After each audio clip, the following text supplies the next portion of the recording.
Por favor, si se ve.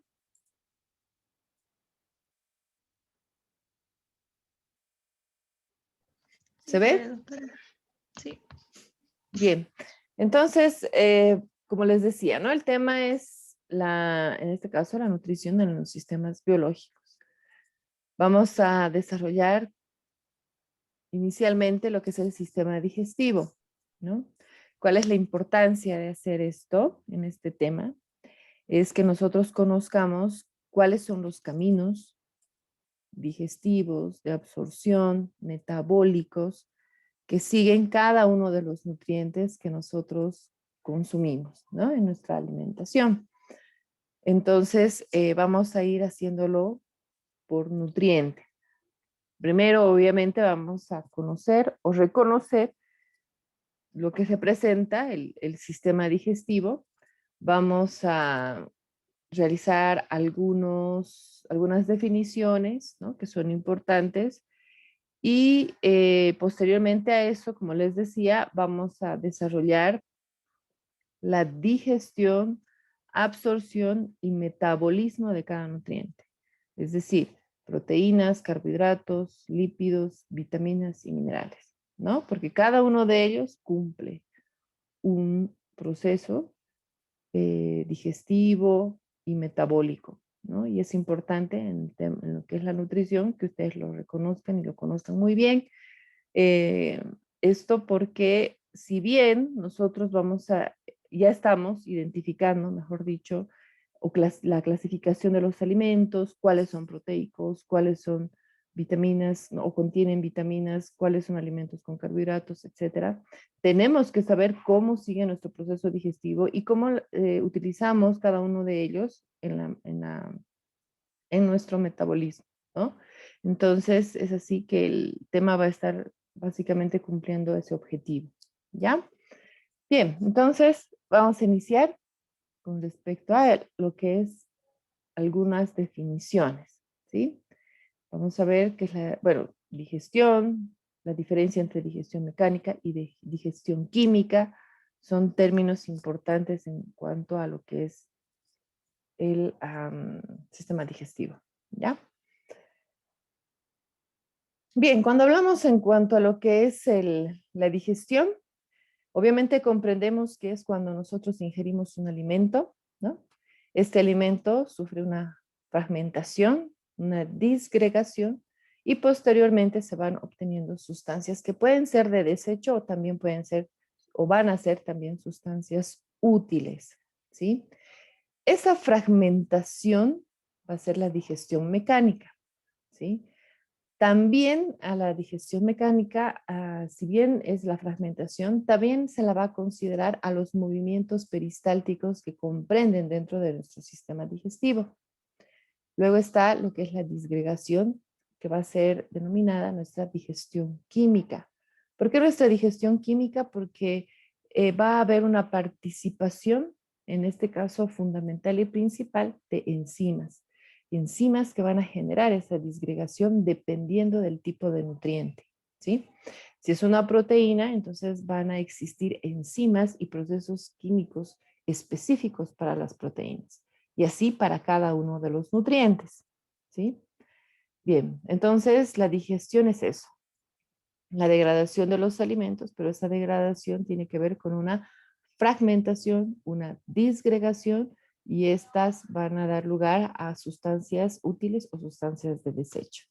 La digestión mecánica, por lo tanto, tiene que ver con la fragmentación, ¿no? Consiste en fragmentar, triturar, macerar el alimento y también se consideran, les vuelvo a repetir, los movimientos peristálticos que comprenden ese proceso digestivo. Luego está la digestión química, que es la disgregación, que descompone las moléculas de mayor tamaño a pequeñas moléculas, ¿no? Por la presencia, como ya les había dicho, de estas enzimas.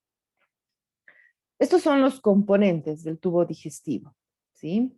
Y están formados por dos grupos diferentes. Uno, el tubo digestivo, y el otro es un conjunto de glándulas anexas o digestivas. Entonces, aquí ya tiene que haber una diferencia importante en el sistema, ¿sí? Esta diferencia nos permite identificar el proceso digestivo dependiendo también de cada nutriente. ¿Y cuál es la función que cumple cada uno de ellos dependiendo del nutriente? ¿Sí? Obviamente, en algunos casos van a comprender la misma función, ¿sí? Claro que sí, pero van a haber algunas diferencias que también se tienen que considerar. Bien, entonces tenemos el tubo digestivo, que es boca, faringe, esófago, estómago, intestino delgado, intestino grueso, ano, ¿no? Entonces eso va a comprender el tubo digestivo. En este tubo digestivo existen este conjunto de glándulas anexas o digestivas, ¿sí? En relación a estas están las glándulas salivales, el hígado y el páncreas, ¿ya?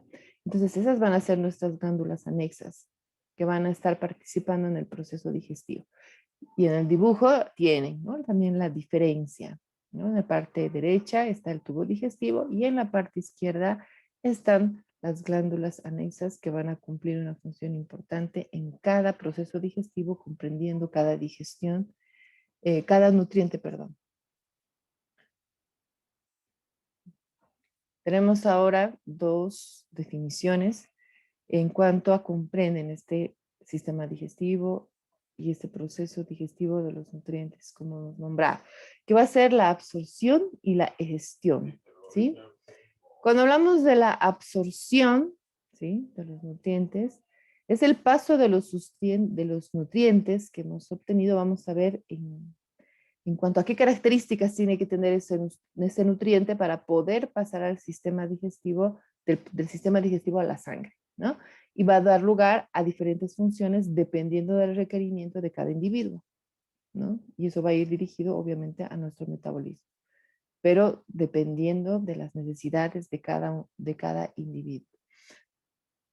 La egestión es la eliminación de sustancias de desecho, ¿no? Sustancias que no han sido utilizadas o que no son importantes en ese momento del proceso digestivo del individuo.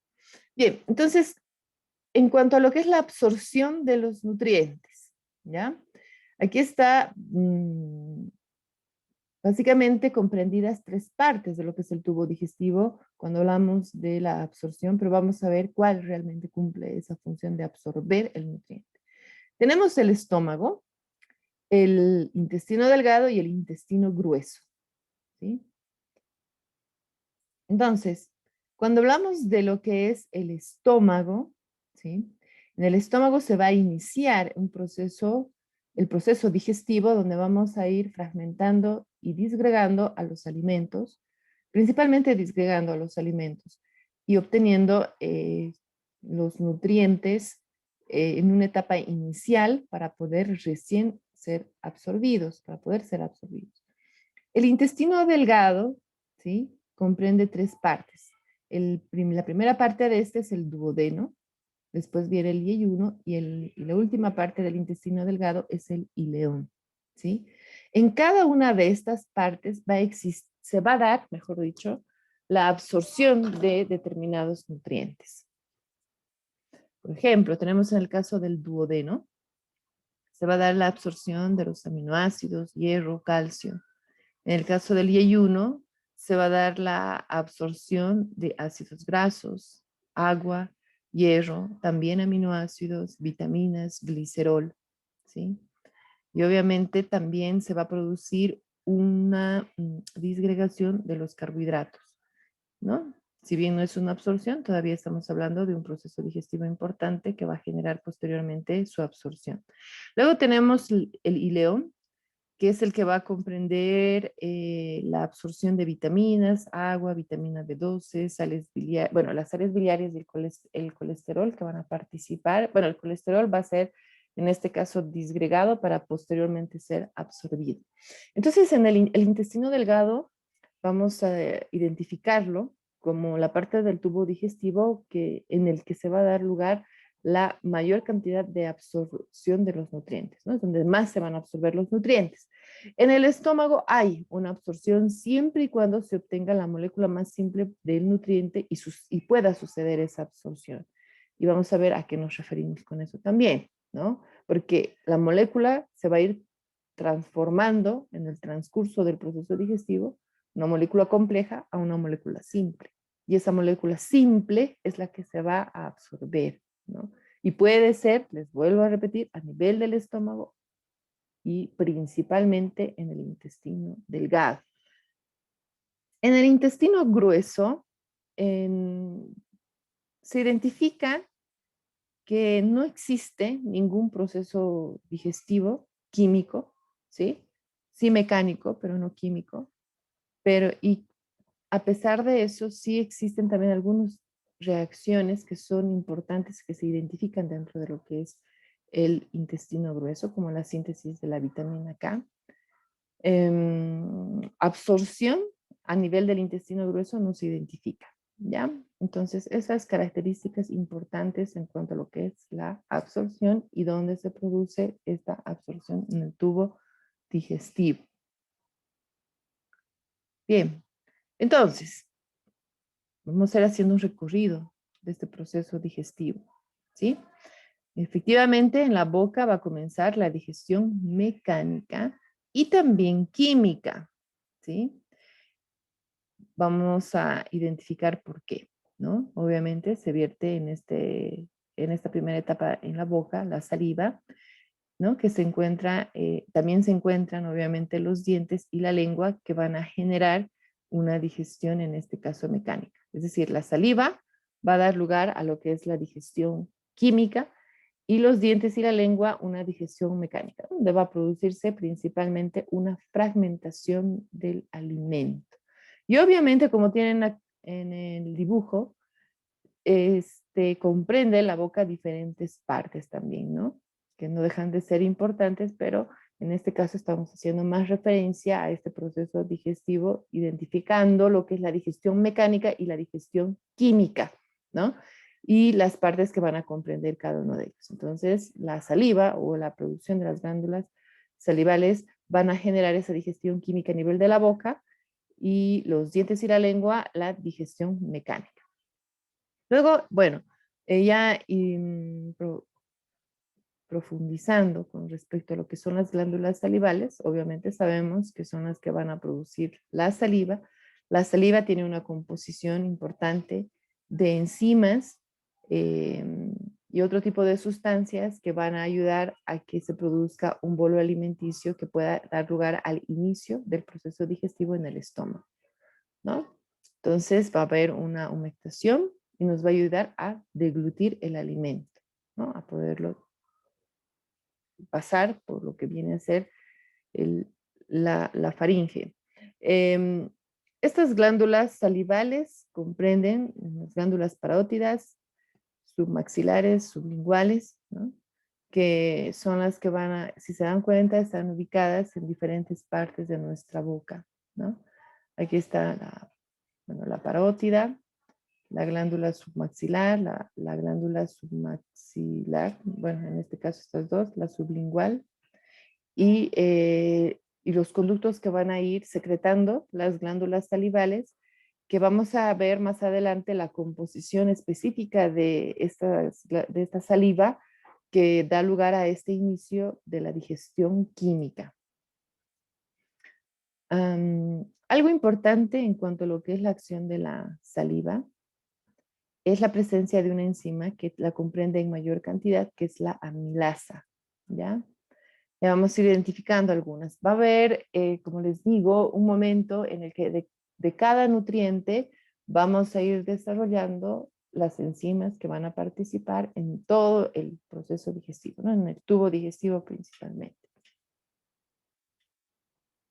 Aquí tenemos un ejemplo específico, como les decía, de la amilasa, el que va a actuar en cuanto a lo que son los carbohidratos, ¿no? La molécula más compleja que puede entrar puede ser el almidón, o es el almidón, mejor dicho, y este almidón va a ir sufriendo diferentes cambios, es decir, en cuanto a lo que es una disgregación de este, ¿ya? A nivel de la boca normalmente vamos a obtener maltosa o podemos obtener cadenas más largas como dextrinas, ¿sí? En la gráfica que tienen aquí, está más que todo especificada la forma en cómo se pueden ir obteniendo las diferentes moléculas a partir del almidón, ¿sí? Entonces, hacemos referencia en cuanto a lo que es el almidón y bueno, también el glucógeno, que sabemos que su carbohidrato principal es es la glucosa. Entonces tenemos que la amilasa salival va a ir siendo secretada y va a ir fragmentando, les vuelvo a repetir, el almidón en sus moléculas cada vez más simples. Puede que a nivel de la boca tengamos la maltosa, pueden ser las dextrinas. Fíjense, las dextrinas son cadenas más largas de glucosa, ¿sí? El objetivo, obviamente, principal es obtener glucosa para que ésta pueda ser posteriormente absorbida y utilizada metabólicamente. Las dextrinas y los disacáridos que van a ser obtenidos a nivel de la boca, van a entrar al estómago y posteriormente al intestino delgado, van a ir sufriendo esa disgregación que tienen acá.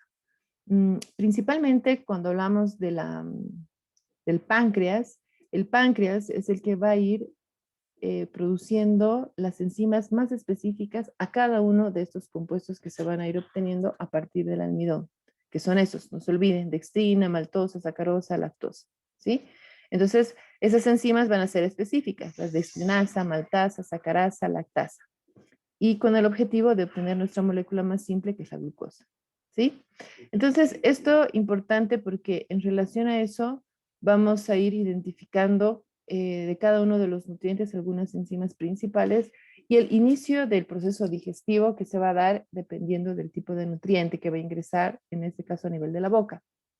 El resultado de la masticación es el bolo alimenticio, ¿sí? Ese es el nombre que tiene, ¿no? Bolo alimenticio, cuando está a nivel de la boca. El bolo va a bajar por el esófago al estómago, ¿no? Ese es el objetivo del bolo de obtenerse el bolo alimenticio a nivel de lo que es la boca. Luego, bueno, con respecto a lo que es la faringe, ¿no? Van a pasar los alimentos y el aire. Está la epiglotis, que tapa el conducto respiratorio para ir dando lugar a que vaya pasando el alimento en diferentes etapas no de fragmentación, sino de cantidad, ¿no? Que estamos produciendo a nivel de la boca, el bolo alimenticio. Luego, en el caso del esófago, bueno, antes de pasar al esófago, también en el caso de la faringe se va a producir una digestión mecánica, ¿sí? No tenemos presencia de enzimas ni ningún tipo de proceso químico que vaya a suceder a este nivel. Luego tenemos el esófago, donde se producen los movimientos peristálticos que estarían dirigidos a una digestión mecánica, perdón, que permite avanzar el bolo alimenticio al estómago, ¿no? Entonces, por los movimientos de peristaltismo. El bolo alimenticio entonces va a ir dando lugar a esos movimientos para que puedan ingresar al estómago. En el estómago, los alimentos se van a mezclar con el jugo gástrico. Vamos a ver también a qué se refiere el jugo gástrico. Y se va a formar una masa espesa y muy ácida que se llama quimo. Entonces, el bolo alimenticio va a cambiar de nombre, ¿no? A nivel de la boca, faringe, esófago es bolo alimenticio. Una vez que está en el estómago y se mezcla con los jugos gástricos, entonces a este bolo alimenticio lo vamos a denominar quimo, ¿sí? No nos olvidemos eso entonces. A nivel del estómago sucede este cambio y por lo tanto se lo denomina como quimo. Luego, en el estómago, específicamente hablando de algunas funciones en general, está la entrada que se llama cardias, al entrar al estómago, y la salida se la denomina como píloro, ¿sí? En este caso, como ejemplo importante, a nivel del estómago existe una degradación de las proteínas, ¿no? Con una proteasa que es la pepsina. Y vamos a ir viendo cómo esta enzima inicia el proceso de digestión en las proteínas a nivel del estómago. Entonces, tenemos que el cardias es la entrada al estómago y el píloro es la salida. El píloro tiene una función importante de ir vaciando el estómago hacia el intestino delgado, pero bajo ciertos tiempos, ¿no? Para que no sature el intestino delgado, ¿no? Es decir, puede decirse que poco a poco el estómago va a ir vaciándose Y el píloro es el que va a ayudar a que suceda ese vaciado para que vaya entrando el quimo al intestino y vaya iniciándose a nivel del intestino delgado el proceso digestivo. En cuanto a lo que es la digestión gástrica, ¿no? Es decir, a lo que estamos hablando, con respecto a lo que es el estómago. Hay una musculatura gástrica donde van a haber movimientos importantes de avance o movimientos peristálticos, que va a permitir que el quimo pueda ingresar al duodeno, ¿no? Entonces, uno es. Luego está también dentro de esta musculatura gástrica los movimientos de mezcla, ¿sí?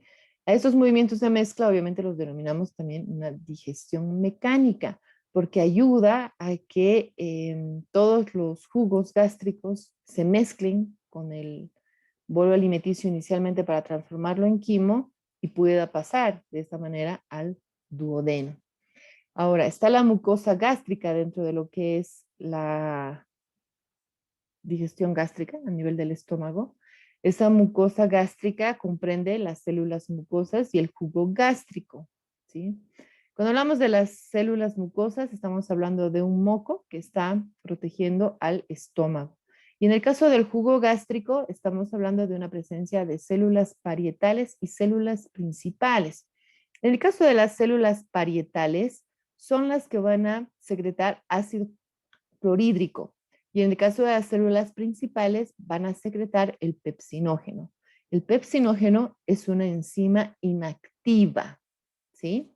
Está inactiva, es decir, el pepsinógeno no inicia ningún proceso digestivo que hemos dicho que a nivel del estómago principalmente se da con respecto a las proteínas, ¿ya?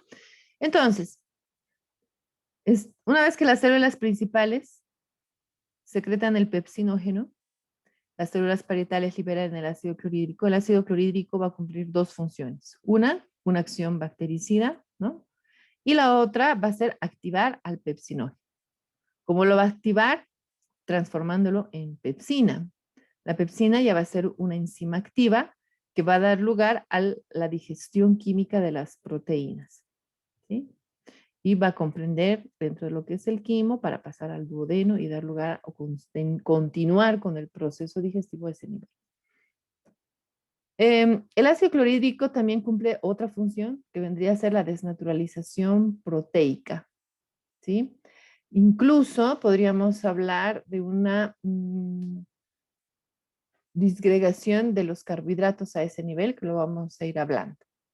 Bien, hasta el momento he hecho dos diferencias en cuanto a dos nutrientes en relación al tubo digestivo, ¿sí? Hemos hablado de la boca, ¿no? Que es lo que sucede a nivel de la boca, y hemos especificado la amilasa salival, ¿sí? Porque a ese nivel se va a dar lugar el inicio de la digestión de los carbohidratos, y no así de las proteínas, ¿sí? En el caso de la digestión gástrica, estamos especificando que va a darse una digestión a este nivel del estómago, principalmente de las proteínas, y les estoy explicando cómo.